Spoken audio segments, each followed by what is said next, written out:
मैं बिल्कुल यथावत हूँ, बहुत अच्छा हूँ, अच्छी जगह खड़ा हूँ, मेरा बहुत बढ़िया है, बहुत बढ़िया। 11 लाख रुपए का पुरस्कार डॉक्टर साहब ने जैसा कि रखा हुआ है, ऐसे 11 लाख के पुरस्कार रखते रखते इनको 20 साल हो गए मेरे पे। पैसे किसी को भी नहीं मिले और मैं इनका बहुत विशेष प्रिय हूँ। इस बात के लिए ये भी क्या हो रहा भैया, क्या कर रहे हो?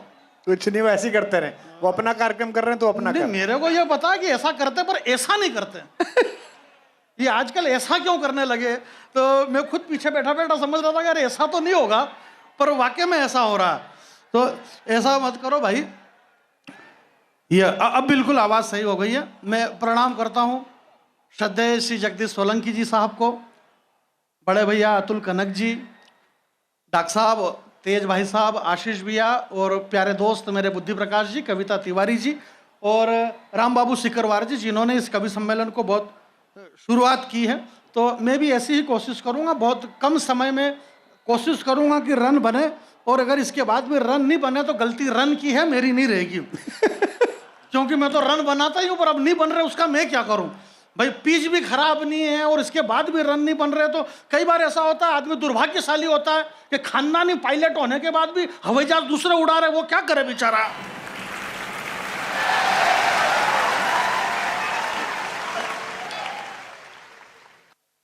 होता है, परंतु सामान्य सी बातें हैं। ये तो राजस्थान की धरती 8.5 करोड़ का मेला है, ये लगभग राष्ट्रीय कोटा दशहरा है, हिंदुस्तान का राष्ट्रीय कोटा दशहरा मेला। मेरे को बताया, बुद्धि प्रकाश जी ने बताया कि जानी भाई यहाँ पे 8.5 करोड़ का इतना बड़ा हिंदुस्तान का सबसे बड़ा मेला, और 8.5 करोड़ के इस मेले में हिंदुस्तान के इतने बड़े बड़े कवि आते हैं और हजारों लाखों लोग सुनते हैं, लाखों रुपए इन कवियों को मिलता है, और फिर ये कवि यहाँ पर आकर के ये बताते हैं कि ये राजस्थान है और हम चंबल के तट पे बैठे हुए हैं।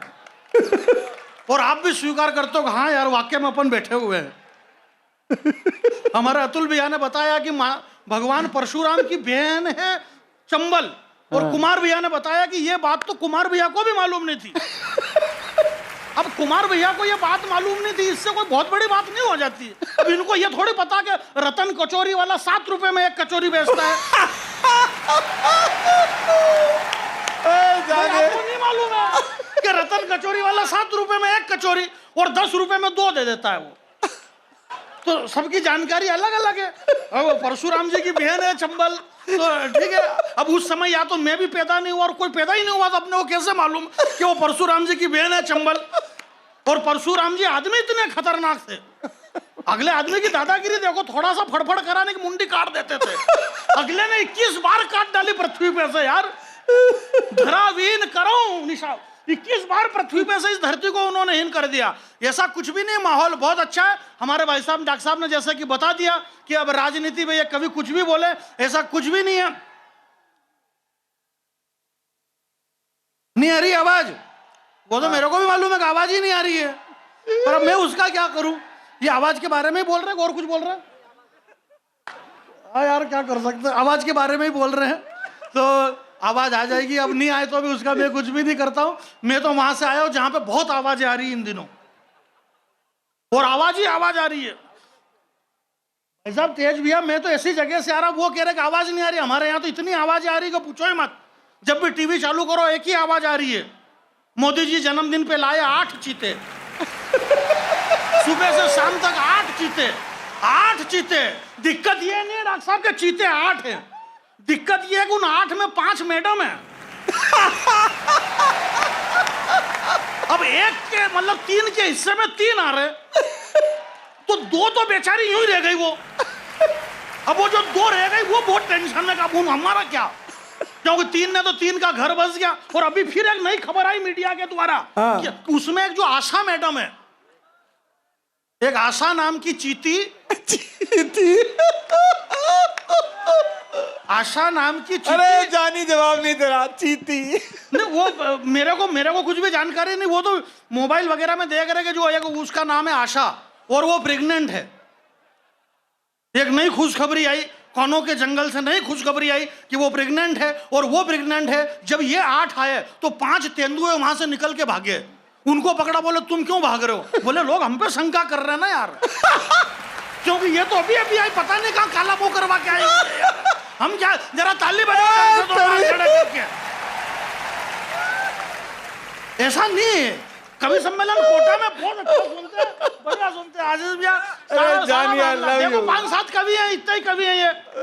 वैसे इन्होंने बता दिया, भाई साहब ने, राम बाबू जी ने बताया कि आप कुमार विश्वास जी के लिए बैठे हुए हैं और अच्छा सीरियल देखने के लिए विज्ञापन झेलना पड़ते हैं। अब ये बात क्या इन्होंने कही क्या? डॉक्टर साहब ने, हम सब विज्ञापन नहीं हूं। नहीं भाई अपनी इज्जत अपन खुद ही नहीं कर रहे हैं। जबकि मैं नगर निगम को धन्यवाद देता हूं कि उन्होंने 2 बड़े स्टार बुलाए, एक ये और एक मैं। जानिए, नहीं, एक शुरुआत का और एक समापन का। 2 आदमी। भाई अपने आप को तो बड़ा मानो, नहीं मानेंगे तो कौन मानेगा अपने को? इसलिए मानते रहो बड़ा, कोई कुछ भी नहीं है सब। और सब प्रेम भाव का माहौल है, पूरे देश में सब अच्छा चल रहा है। राजनीतिक वे मनुष्यता है सब खत्म हो चुकी है। बुद्धि भाई, अतुल भाई साहब, सोलंकी जी साहब हमारे बीच में विराजमान है। मैं उनके चरणों को स्पर्श करता हूं। और अब किस किस को लो बोलो। तो ये सारी बातें अलग है कि बुझ ही नहीं सकती ये आग। पत्रकार लोग यहाँ पर आगे बैठे हुए हैं और हमारे जो डॉक्टर साहब बता रहे थे कि हमें कोई फर्क नहीं पड़ता, हमें हमारा पारिश्रमिक मिल गया है। सर भी बता रहे थे, अनिल भैया भी बड़े भावुक हो रहे थे। निशा मुनि हो रहा था, बोले यार मेरे छोटे से निमंत्रण पर आज कुमार विश्वास कोटा में आए हुए हैं, आपको सर इतना भावुक होने की जरूरत नहीं है। इन्होंने जितने मांगे इतने आपने दे दिया ना, आप दे दो तो ये आ जाते हैं, कोई बात ही नहीं है। और पूरे देश में जा रहे हैं। कवि सम्मेलन पूरे देश में हो ही रहे कि नहीं हो रहे? तो जितना मांगे इतना पैसा दे तो सब फटाफट चले आते हैं। कितना ही ट्रैफिक हो तो भी आ जाते हैं। बुद्धि प्रकाश जी आए कि नहीं आए, सारी ट्रैफिक को चीरते हुए आ गए यहाँ पे। और अगर अलग नहीं होता तो ओरिजिनल में चीर देते हैं। तो सब आ जाते हैं, कुछ भी नहीं, सारा सामान्य सी बात है। बुझ ही नहीं सकती ये आग। मैं दूरी बनना नहीं चाहता हूँ। हमें बहुत बड़े और अच्छे कवियों को आज सुनना है कोटा दशहरे में। मैं भी सिर्फ डॉक्टर साहब से मिलने के लिए ही आया था। और आपको प्रणाम, मुझे आपके दर्शन हो गए। हालांकि ये दर्शन 10-20 बार कर चुका मैं। तो 1-2 लाइन से मुझे शुरुआत करना। मैंने 2 लाइन कही है कि बुझ ही नहीं सकती ये आग, मेरा वादा है, क्योंकि ये लगी हुई कम और फैलाई गई ज्यादा है। कोटा में अगर कविता सुन रहे हैं तो आप ताली बजा करके बताइए साहब। अच्छी बात है, वाह। बुझ ही नहीं सकती, बुझ, ठीक है भाई साहब। अतुल भैया भी कह रहे हैं कि बहुत अच्छी बात है। बुझ ही नहीं सकती ये आग, मेरा वादा है, क्योंकि ये लगी हुई कम और फैलाई गई ज्यादा है। इस देश में जब इस तरह से आग फैलाई जाती है तो मैं आपके बीच में फिर एक कविता पढ़ देता हूँ इसी तरह की, जो कि फैली हुई है और बहुत ज्यादा फैली हुई है। हालांकि मैं बिल्कुल भी फैलने की कोशिश नहीं करूंगा, मैं अपने आप को समेटने की कोशिश करता हूँ। जो मनुष्य समेटता नहीं है वो गीता का विरोधी है। मनुष्य को समेटना चाहिए। इस देश में जब सारे राजनीति के लोग एक जगह खड़े हो गए, अब ना तो देश में कांग्रेस वाले ना बीजेपी, सब में इतना प्रेम भाव बन चुका है। हमारे मध्य प्रदेश में सरकार किसकी? अभी भारतीय जनता पार्टी की बनी। कैसे